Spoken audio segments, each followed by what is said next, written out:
ये मजबूरी में हारा है कि अमेरिका से हारो फिर पैसे देंगे। চিরপ্রতিদ্বন্দ্বী ভারতের বিপক্ষে হেরে গিয়েছে পাকিস্তানের বিশ্বকাপ ভাগ্য মূলত এখন টিকে আছে কাগজ কলমে। তারপরেও বিশ্বকাপের অন্যতম আলোচ্য বিষয় পাকিস্তান ক্রিকেট দল এবং যুক্তরাষ্ট্রের বিরুদ্ধে তাদের ম্যাচের পরাজয়। নবীন যুক্তরাষ্ট্রের বিপক্ষে পরাজয় মেনে নিতে পারছেন না পাকিস্তান ক্রিকেট ভক্তরা। এমন ফলাফল হতবাক করেছে ক্রিকেট বিশ্বকে। কিন্তু পাকিস্তানি কবি ও ব্যঙ্গশিল্পী আনোয়ার মাকসুদ এর একটি ব্যাখ্যা দিয়েছেন, যা একটি আন্তর্জাতিক মুদ্রা তহবিল ঋণের সাথে সম্পর্কিত। খেলা হবে, মজা হবে, আর খাবার জমবে রুচি সসে।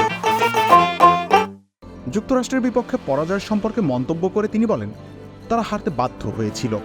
একটি IMF মঞ্জুরি ঋণ বকেয়া আছে, আমরা তার অনুদান পাইনি, তাই এটা একটা শর্ত হতেও পারে আমেরিকার কাছে হারো তারপর টাকা দেব। এছাড়া আমি আর অন্য কোনো কারণ ভাবতে পারছি না।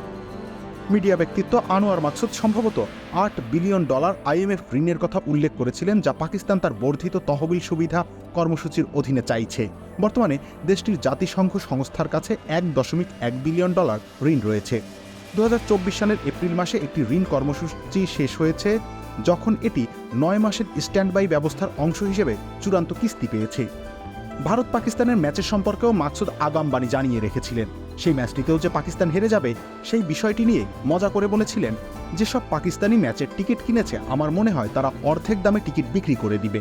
তিনি ব্যঙ্গাত্মক ভঙ্গিমায় কথা বললেও আখেরে নিউ ইয়র্কে তেমন চিত্রই দেখা গিয়েছে। নাসাউ কাউন্টি ক্রিকেট স্টেডিয়াম ছেয়ে গিয়েছে নীল রঙে। শেষ অবধি ভারতের কাছেও পরাজিত হয়েছে পাকিস্তান দল। রবিউল ইসলাম রনি, খেলা ৭১।